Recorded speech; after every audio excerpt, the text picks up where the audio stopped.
On this episode of the Mompreneur Show, I'm talking to Amber Mack. She's a wife, a mother, and an entrepreneur. She's been all over the media and has started her career back in the 90s. And I'm so excited to pick her brain all about the internet, how to build a platform, and everything about her book, Outsmarting Your Kids Online. And she has some incredible value here. My kids are growing up here, and it's so important for me to keep them safe online, and this is the perfect book. Thank you again so much for joining us here on the Mompreneur Show. Let's get the party started.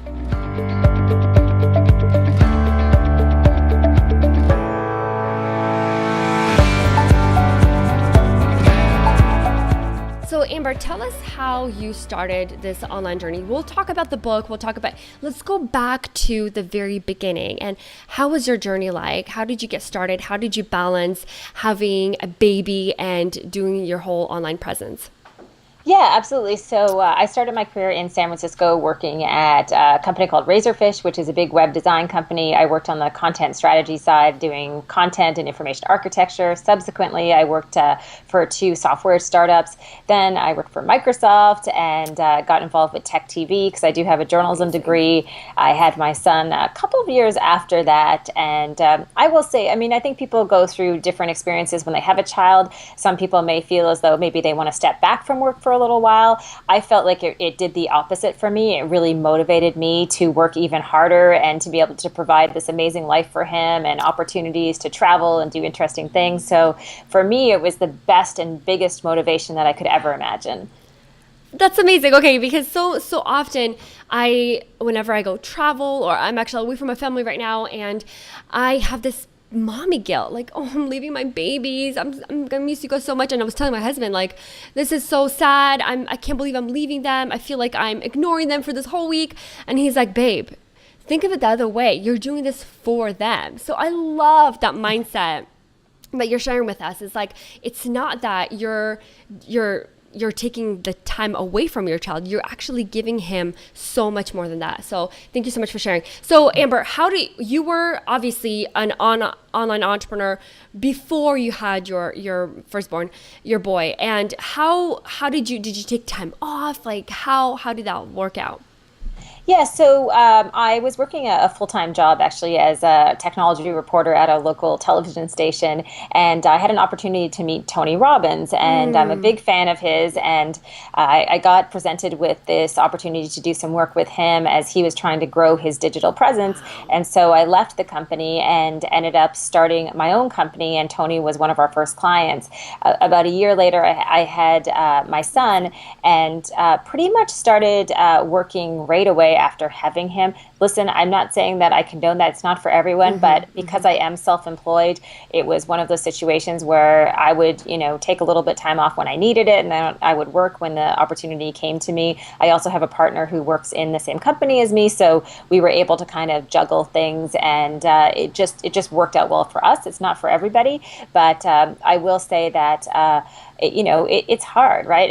It's hard to be traveling and being away from your child. On the other hand, there are so many days that I'm able to be with him because I don't have a full-time job. I am an entrepreneur. And so those days where maybe he has some type of sports game or a concert at school, no one's going to tell me that I can't go to that because I absolutely am going to make that a priority. And I think that's the difference. Exactly. I love that you shared that. You don't have that boss over your head telling you what you can and you cannot do. You're your own boss, and I love the freedom that entrepreneurship has to offer. Now let's go back a little bit, and can you share with me, with our live listeners, if it's appropriate, like what kind of work did you do? Maybe not specifically for Tony Robbins. Sorry, I'm getting a little too detailed here. But like in general for people, like what are some of the things that you help them with to grow their online presence? Yeah, so in the early days of social media, I'm talking when Twitter came into our lives and some of the other social platforms, I think a lot of people really struggled as far as understanding how to leverage those platforms, not just to build their brand, but how to build their business. And for me in those early days, one of the things that we really focused on is kind of hand-holding through that process. In 2010, I wrote a book on how to build your business through social media. And so in those days, it was all about the education, building out strategies for individuals as well as companies companies. I think now in 2016, we're at a very different time where people know they have to do these things. And instead, there are different priorities that we all have to focus on. So what would you say, like, what are some of the things that significantly changed for social media nowadays, and what should people be doing now to build their platform versus back in the day?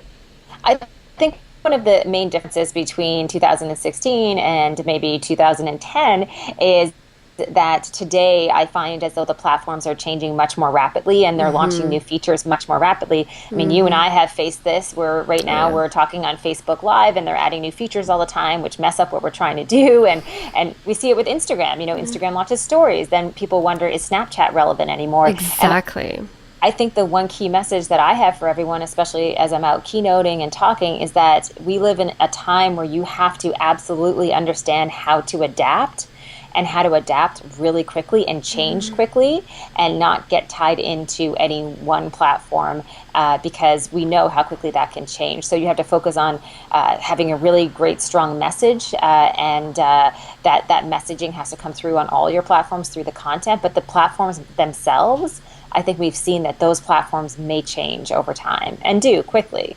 Oh, absolutely. And I see you jumped into Instagram stories so quickly. You experimented with them already. You're already speaking on about them, and it's amazing how fast you've been able to adapt to it.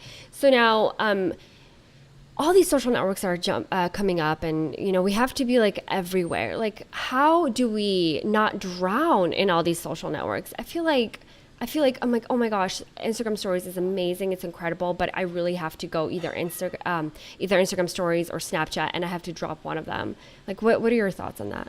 Yeah, that's an awesome question. And I think, we've probably experienced it, but entrepreneurship isn't for everybody. I see opportunity in the social platforms to provide me with a marketing opportunity that I previously would have had to pay so much money for to be able to reach that many people. Exactly. I'm excited. I mean, every time something new comes out, I'm excited. I'm optimistic. I'm thrilled that I get to use these tools. If it's something that you don't find enjoyable, but you have to do, well, maybe it's a situation where you need to outsource a little bit of that, or maybe you can't be present in such a significant way. But at the end of the day, you have to decide, are you going to be able to manage it, like you said? And it's not for everybody. Some people want downtime. They want to shut it off at 7 o'clock and, not work until the next day. I don't live that life, nor do I want to, but I think it's a preference. Not everybody's going to love being on all the time because that's what it requires. So true.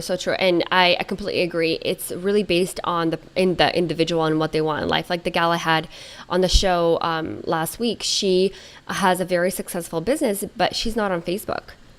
So interesting. So that was a very interesting to me as well, because I think Facebook is a huge platform that we all should be on, and that was a very interesting perspective. So now, Amber, let's shift gears a little bit and go back again. You started you worked with Leo Laporte, like really huge names today. And how were you able to build a platform in a way that got you so many speaking engagements? And this is such a selfish question, because I'm in that time right now where I'm getting opportunities to speak and opportunities to travel. How do you scale that, and how do you balance it with your life? Yeah, so the speaking opportunities came to me, again, just before I had my son and when I was starting to write my book. And I had an agency who came to me to talk about social media because I think I was a little bit ahead of the curve, which was advantageous at that time. But I don't think it's just that. I think I also had a bit of an edge at that time. And I would encourage people who are out there, who are entrepreneurs, who are watching, that you need to really be able to differentiate yourself. For example, I recently went and spoke at a school where a bunch of media students, most of the women in the class, they all wanted to be fashion bloggers. Well, that's not differentiating yourself, right? Exactly. For me, as a woman in 2009, being in the tech space was kind of an anomaly. And I stood out and I had that edge. And I think we all need that. We need a reason that someone will come to you because you have that unique value proposition. And at that time, that was something that I really built up, is like, yeah, I'm a woman. I know tech just as well as the next guy. And I was able to go out and speak on those topics. And I think that was hugely advantageous. Okay, I completely agree with that. It, like, hands down. But I feel like it's so much harder to do that nowadays. Like, I feel like there's, like, in the tech world now, there's so many women now. There's so much, like, you know how people would say competition. There's so many other people standing out. But how can one take it truly to the next level? Like, what's a good example of that? Yeah, I think that's also a great question. And I think if I were trying to take it to the next level and I were just coming into this space, I would find perhaps one really niche area where I can make a difference. So I'll give you an example. And I don't want to say this is just for women because I know there are men watching as well. But let's say that you are a woman and you love technology, but you want to specialize in something. Well, I would think that something like artificial intelligence or virtual reality, maybe you want to be the go-to person on those topics. And let me tell you, when you get into trying to find women to talk about those topics, all of a sudden the talent pool becomes very narrow. And so that's a perfect example of finding your niche. And maybe your niche is something like mobile payments. Maybe it's something very specific, but I think the more niche we are today, the better opportunities there are. That is so interesting. There's a woman in our community that's into, what would you say, the online gaming, the future, the Like gamification yeah, or yeah, and something that you've mentioned, completely lost track of that term. But anyway, like, it's so interesting that you said that you really have to jump in fully and really commit yourself to that specific topic and talk about it, write about it, tweet about it. Very, very interesting. yeah, So, I mean, so just sorry to interrupt you. I want to mention another woman who's amazing. Her name is Jane McGonigal. I think that's how you pronounce her last name, but she goes by Avant Garde on Twitter, and she's a gamification expert. And that doesn't mean you can't talk about other things that are on the peripheral of that topic, right? But again, it's about kind of narrow casting and being able to be unique in your area. very interesting. Okay. So for everybody listening, really pick that narrow topic that you can talk about, that you're actually passionate about. I think that's really, really important as well. Yeah, absolutely. All right. So Amber, tell us a bit about your book. It's absolutely amazing. I did not read it cover to cover yet, but I did go through it and you have some really, like, sneaky hacks that I did not even know about. And here I am, a millennial. I think I know everything about technology and about social media and all this, the safety of it. But it has opened my eyes so much in this book. So thank you so much for writing it. So my son is 8, and I believe your son is 8 too, isn't he? He'll be 8 in February. Oh, awesome. Yes. Okay, so very, very similar in age. What is it like? What do you allow him to do at his age level? Like, does he have a handheld device? Like, how do you? Let's talk about, like, the apps that you can install on those devices to keep them safe. Yeah, so I think the first thing that we try to teach in the book, and I should give lots of credit to my co-author because he added in many of those hacks, and there's lots of great material in there for parents to discover what their kids are doing online. And I think the one message that we've tried to get across in the book is that it isn't a one-size-fits-all approach. I think every child is different. So I can tell you that, okay, maybe my son will get his first phone at 10, but that doesn't mean that your son should. And the reason I say that is because there are varying factors associated with individual kids. Some kids are responsible enough to manage it. Some kids understand that, hey, there are rules, because some kids don't. And so you really need to think specifically about your child. You also, I think the thing that we talk about in the book is establishing guidelines in the home before it gets too late. So even at a young age, having a list of rules as far as what you're allowed to do, how long you're allowed to be on certain devices, the rules that there are no devices at the table during dinner time, those type of things, I would recommend actually printing up a little contract and putting it up in a public place. So there are no questions about what the rules are. As a mom, you know what happens when you say, hey, you're not allowed to do this. They're like, oh, well, what? I didn't know that those were the rules. Well, if the rules are in the kitchen on the bulletin board, then you no longer have to argue about that. So that will save you time. And as far as apps, we have a bunch that we recommend in the book. I'll just mention one. It's called Visor, VISR.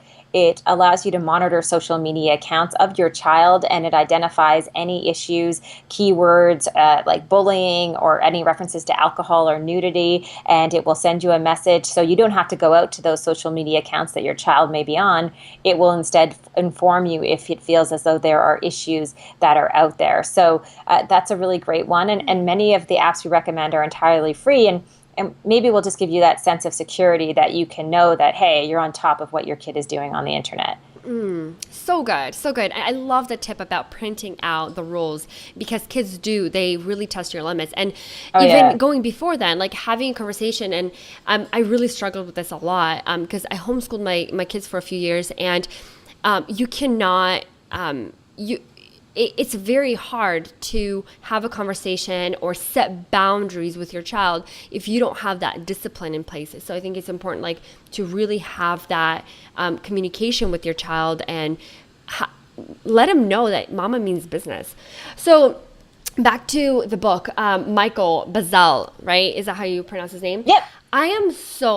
When I was reading through the book, I was so appreciative that you took the time, I don't know how it happened, but that you have him as a co-author, because as a crime investigator, that was huge. Like, he knows all the ins and outs of all the crazy things that are happening in the world right now as far as social media. So I really appreciated his angle. Yeah, absolutely. And I think that's why it kind of works with the book, is that I'm able to come to the book from the side of being a parent and being able to talk about my experiences also as a technology expert as far as trends that are happening in the marketplace. And then he was able to cover the other side of the equation, which was talking about, okay, when things go wrong, here's what happens, and here's how you get out of those situations, and here's how sometimes parents aren't able to get out of the situations because they've gone too far. So I think it was a nice balance for us to write together, and I learned a ton as well as far as some of the possible dangers of technology and social media. And I will admit that maybe I had my head in the sand a little bit, because I was always such an advocate of technology that it kind of opened my eyes to seeing that, you know what, everyone needs some type of balance in their lives. And with social media and technology, you need to also make sure that you're safe and secure. Very interesting. I completely agree too. I'm very open-minded, like, hey, we got to keep an open mind. We're moving into the future, but some of the things that we really have to watch out for on social media. So I noticed that you don't post a lot of pictures of your son on social media. Can you share a little bit about that? So it's funny. I was reading an article recently in the Wall Street Journal that said that the average parent posts about 1,000 photos of their child online in the child's lifetime, which is astronomical. And for me personally, I just chose early on not to post any photos of my kid. I mean, there may be a few here and there, like the back of his head or some when he was a baby, but I personally feel as though he has the right to decide how he wants to be presented online. And I worry a little bit that we've become somewhat lazy as far as posting pictures of our kids online and considering their privacy in the future. So I don't think it's my right necessarily to say that, hey, you know what, he's in the bathtub, I'm going to post a photo, or he's running around the yard or having a fit. I mean, those are things that I feel are very private moments, and it's one thing for me to do it as an adult, but for me to put him out there just seems to be leaving him in a very vulnerable position. Yeah, I have to agree, and especially about posting the tantrums of the kids online. I hate that. The thing is, is that whatever happens on the internet stays on the internet. And so, no matter if you go back and remove everything, I remember I had an add-on on my browser that went in automatically, like a robotic thing, and deleted all the previous posts and photos of my children a couple years ago. And the thing is, that was a lot of work. It took days. I had to leave my computer open for like the whole night and day to do that, because all this information is online, and I wouldn't even surprised if the photos that I've already deleted are still on the internet. So did you have some kind of communication, some kind of talk with your child? I know you mentioned you intentionally didn't want to post photos from the very beginning, but it seems like whenever I take pictures of my Sam, he just turned 8, and he's at an age where like, Mom, no, I don't want my picture taken. Or when he does allow me to take his picture, I have to ask him, like, hey, can I post this on Snapchat, or can I post this on Facebook? And he's like, no, Mom, no. And I'm like, okay, cool. And it's interesting because we kind of go back and forth with that. Sometimes whenever he's in the mood, but it's really interesting. And we can't really say what will happen until we actually live through it, and then there'll be some research based on that. I think that's very interesting. Like all these, like I'm posting pictures of my kids all the time, but in 10 years looking back, there will be so much research and so much we will bear the fruit of our works, and we'll see what, if we did wrong or right. It's very interesting. Yeah, I think you're right. I mean, and I think it's interesting that your child is saying, hey, don't post that. And my son does exactly the same thing. In Yeah. fact, Yeah. we were recently out with a friend of ours, and she was taking pictures, and she has the app called Snapseed on her phone, which allows you to do photo editing. And after she took the picture, because he didn't want it on the internet, he said, hey, can I use your phone and see the picture? She showed him. He pulled it up into Snapseed, and he actually used the eraser, and he erased his face out of the picture, and then he gave it back to her as sort of a message that he did not want to be posted on the internet. I don't know what that means. It's a little savvy for a 7.5-year-old, but Yeah. Very. hey, I think, again, they're kind of telling us that maybe they don't want their Exactly. pictures out there. And I think we need to really respect that a little bit more and change our habits, because why should we expect them to respect other people's privacy, friends, when they become teenagers, if in fact we didn't do it for them when they were younger? So I think, we are setting the wrong example in many ways. Very interesting. So what are some of the dangers that might happen if we do and when we do post photos of our children online? Yeah, I mean, I think there's a few different things. And in the book, we talk a lot about the difference between privacy and security. And we talk about privacy as something like someone's personal privacy. So let's say I have a preference in music and I don't really want people to know because it reveals too much about me. That's my personal privacy.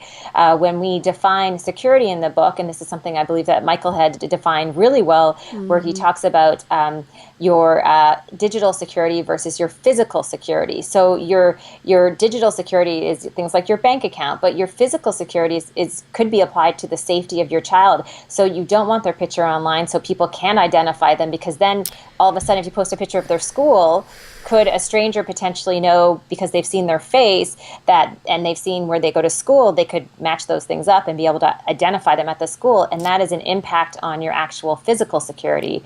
So I mean, there's so many examples of where things have gone terribly wrong. But most parents with their kids, the issue they'll deal with is bullying at a pretty significant scale with most kids, whether they're tweens or teens, because I think all parents will experience that in the digital space. Very interesting, and thank you so much for touching on on taking photos at the school or writing the school name. And I cringe every time I hear that, because what happens is, like, there's first day of school and you post a picture right in front of the school with the school name on it with the child's face, and I think that that's very dangerous. And I urge you, mamas, don't do this. Like, we have schools coming up. Don't post pictures of your children in front of their school. I mean, I know some of your accounts are private, and Snapchat, you'll only allow your friends to see it. But take photos of your child. Be mindful of what information you are exposing. And so, Amber, I thank you so much for touching upon that. So I want to move a little bit away from this topic and ask you really quick, how did you go about writing this book? And again, this is like so interesting to me, because, in this online space, you built this beautiful platform, this huge platform, influential platform. And how did it come about that you want to write this book? Was it like a personal decision, or did you get a publisher come to you and ask you if you want to write this? And I'd love to hear your take on that. Yeah, so the book is self-published. My previous book was not. It was published by a traditional publisher. So this was kind of an experiment too, just to see what the self-publishing world was like. And it was an amazing opportunity to be able to go in, and we could just, write the book and then publish it the next day, literally. And so that's kind of what we did. Over the course of a few months, we wrote the book and then got it up on Amazon, where it's available today in print and ebook in multiple countries. And I think the self-publishing model for a lot of people works really well, especially with a book like this that has to be timely, in the sense that we couldn't wait 6 months or a year for a traditional publisher to get that book into stores. That information needs to be out there right now, and I don't think any parent should have to wait for it. So that model works really well for us. Oh my goodness, that's incredible. I'm such a huge advocate for self-published books, and now with Amazon, Kindle, and CreateSpace, it's so accessible to anyone. Like, literally, you on the other end watching us right now, you have a book idea, you write it, and you literally just send it off to Amazon, and people will order it and it'll print on demand. It's incredible. So from your experience, you were working with a publisher before versus self-publishing. What are some pros and cons with that experience? So I think that there are way more pros to self-publishing. A few different reasons. Again, I think it's the waiting time you have a traditional publisher is kind of extensive, and I think for the most part, it's fairly easy to find good editors around that will help you edit the book. So the publisher would manage that typically, but you're able to do that by just hiring a freelancer to do so. Now, there is a bit of marketing support from a traditional publisher that you won't get on your own, but I would argue if you have enough of a social media following that you can replace that and you can get the word out there. So to me, it feels like self-publishing is probably right for most people. Some people may choose a traditional publisher because they don't have the time to self-publish, because it is a lot more work at the end of the day as far as having to manage all of the marketing yourself and those type of things. But I think that, again, because of the timeliness of it and being able to get something out quickly, for most of us who are building our businesses and our brand, we do not want to wait, a year and a half to get a book out. We have an idea today. It does, absolutely. Yeah. So you have an idea today, and you can literally get that book out in 6 months if you are good at committing to deadlines. And that's something that we really pushed on, is having a deadline in place and writing continuously. So it was a bit of a grind. I'm not going to lie. I was writing every time I turned around. But, at the end of the day, sometimes you have to be aggressive with those things. Oh my goodness, yes. And I was just at a conference and met a whole bunch of authors who are literally publishing their books like in September. And the grind is incredible. Like, oh yeah, it takes so much work. And yeah, about a year to a year and a half from book deal contract to book out. So that's a long time. Yeah. So Amber, I know our time is coming to a close, and I'm so sad because it has so much fun talking to you. So much interesting takeaways. But when you were writing a book, or actually let's talk about right now, like what does your day typically look like right now, from like the morning to the evening? So, for the most part, I think the days are pretty busy. But again, I can take those longer extended breaks. But in the morning, get up, I check all my social media accounts. If my son's going to camp, get him ready to go to camp or school or wherever he might be going. And then a number of meetings. I still do a lot of media, pretty busy all day. I always make time to go to the gym or work out, because it's directly has a direct impact on my actual energy levels and all those things. So I'll work out maybe 5 days a week. And then in the evenings, kid time, and then kind of back to work. Like I said, it's not for everyone. Of course. I have no hobbies except for work, but I love it, and I would never change a thing. Exactly. And I feel like I feel the same way. Like, I have no other hobbies than this, because I love this so much. And I feel like we are so blessed to live in this age where we can turn our hobbies into an income, into a job, or not, that's a bad term, into something that we can do that will support our life. So completely love that. And last question for you before I let you go. Oh, and totally flew out of my head. Oh my gosh. What is advice? Yeah. This is like, you guys, this is real life stuff. Okay. So people forget what questions to ask. So Amber, when you started your business, you have so much experience, but there's so many mom entrepreneurs that are starting or running businesses. What is some of the advice that you can give them? Well, for some of them, this might be too late, but I would say have the right partner, because I will tell you, if you don't have the right partner, you won't be able to do any of this. And sometimes we forget to talk about that part of the equation. I mean, there are lots of examples of partners who will not support a mom being an entrepreneur, because maybe they expect you to have a full-time job or do different things, or they can't help to pick up in areas where you do need help. So let's not pretend that that's not an important part of the equation, because I think it is, absolutely. And the second thing I would say is that, actually, can I say three things? Absolutely, yes. So the second thing I would say is, try to get rid of the mom guilt, because it's something that I think can destroy people. And I think we all know at the end of the day, if we're being good moms and we worry too much in terms of judgment from others, and with your child, if you're giving them the best of you when you're there, and if you're an entrepreneur and you may be gone a couple nights because you're traveling and then you're home, I guarantee you're a passionate person and you're giving your child as much as they need, and there's no reason for the mom guilt. And And the third thing I would say is, sometimes you also have to be a little bit selfish and take care of yourself. And that means that you have to find time to make sure that there is time to shower and work out and make those things a priority, and don't let anyone around you try to pull you down and tell you that you don't have time for those things. And it's important to also look after you. Oh, that's so good. Amber, you touch upon so many, three, like probably one of the main things ever in mompreneurship. So again, Amber, I thank you so much for coming on. Those of you who are watching, this is a must. If you have children, this book is absolutely a must. Go get it on Amazon. I will link it down below.